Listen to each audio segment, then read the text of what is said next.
Sous ces faux airs de brasserie alsacienne, ce magnifique bâtiment derrière moi héberge Radio Béton, une institution de Tours qui existe depuis 1985, une radio pirate à l'origine qui a bien changé depuis. Et ce matin, à la tête de la matinale, c'est Enzo Petillot.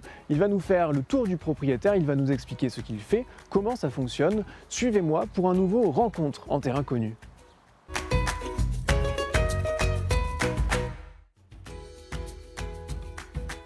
Bonjour Enzo. Bonjour. Merci de nous recevoir dans le local. Ouais.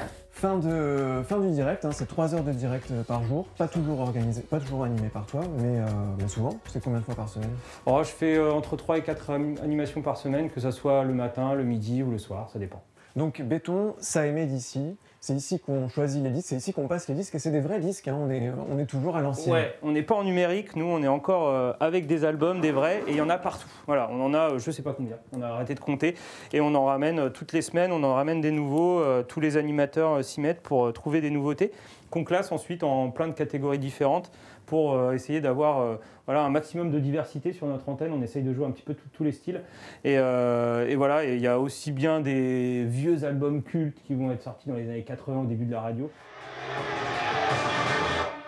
On était avec les HMLTD à l'instant sur les ondes de Béton, une tribu assez loufoque originaire de Londres. L'ADN, c'était un peu l'ADN punk, hein, c'était une radio pirate ici. C'est ça, c'était une radio pirate au milieu des années 80.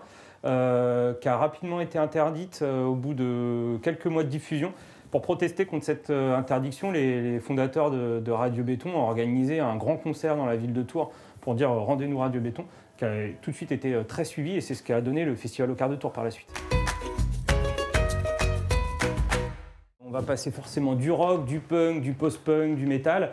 Après, il y a aussi la deuxième catégorie qui est plutôt la black music avec le hip-hop, le soul, le funk, le reggae, etc. Après, on va pouvoir passer de la pop, indie pop, folk, des choses plus douces, plus calmes, pour le matin par exemple, c'est pas mal. Et puis la dernière catégorie, c'est la musique électronique dans son ensemble.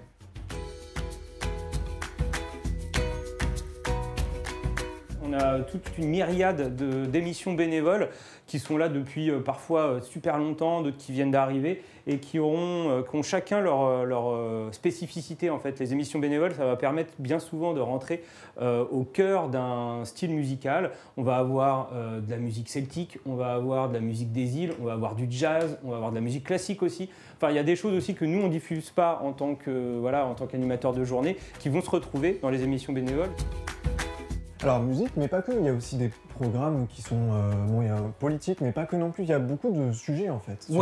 Alors il y a beaucoup de musique sur la grille d'antenne de Radio Béton, mais il y a aussi, comme tu le disais, des émissions culturelles, on va parler cinéma, on va parler littérature, il y a des émissions politiques avec des hauts et des bas où il y a des invités toutes les semaines, des émissions sociétales avec Demain le Grand Soir, enfin voilà, il y a plein de choses, même si ça reste on va dire à 90% musical, on peut aussi entendre d'autres choses sur Radio Béton qui seront toujours de toute façon orientées sur le local parce que ça reste avant tout une radio tourangelle.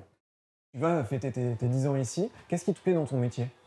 Moi j'adore ça alors moi du coup je m'occupe, ma première mission on va dire c'est de m'occuper du Festival au quart de tour, de faire sa programmation, de faire son organisation.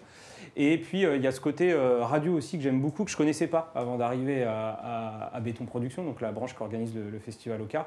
Et c'est vraiment ce que j'aime, ce côté à la fois un petit peu le nez dans son tableur Excel toute l'année pour organiser le festival. Et puis de temps en temps on va vraiment écouter de la musique, on va en jouer, on va en parler aussi, on va se forcer à écouter des choses qu'on n'a pas forcément l'habitude d'écouter, notamment grâce aux collègues qui ont tous leur sensibilité musicale. Et puis on va pouvoir se plonger dans ces bacs infinis de Radio Béton pour redécouvrir aussi des choses qu'on a peut-être oubliées ou qu'on n'écoutait pas à l'époque.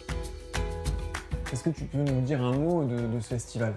C'est un festival emblématique de Tours, c'est le plus vieux festival de musique actuelle tourangeau, qui arrive sur sa 36e édition.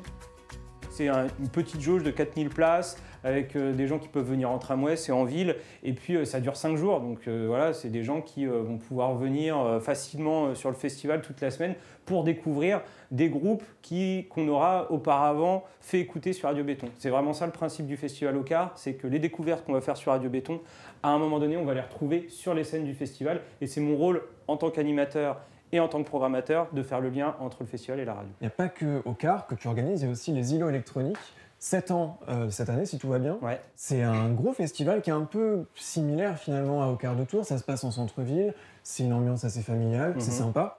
Ouais, j'ai monté ça avec des copains, donc c'est en dehors de mon cadre de travail, hein, Ouais. c'est associatif et bénévole. Donc j'ai monté ça il y a un peu plus de 7 ans avec des amis et l'idée, ouais, c'était d'organiser des événements électroniques gratuits en dehors, on va dire, des boîtes de nuit où elles sont souvent, souvent confinées, les musiques électroniques, pour justement que ça soit plus familial, que ça soit plus accessible à des gens qui ne vont pas avoir envie de s'enfermer toute une nuit pour écouter de la musique électronique. Donc on fait ça dans les parcs, les dimanches après-midi, la plupart du temps c'est gratuit. Et ouais, ça marche bien, on arrive jusqu'à maintenant à avoir 5000 personnes sur une après-midi pour les plus gros après-midi qu'on ait fait. Ouais. Qu'est-ce qu'on peut te souhaiter, Enzo?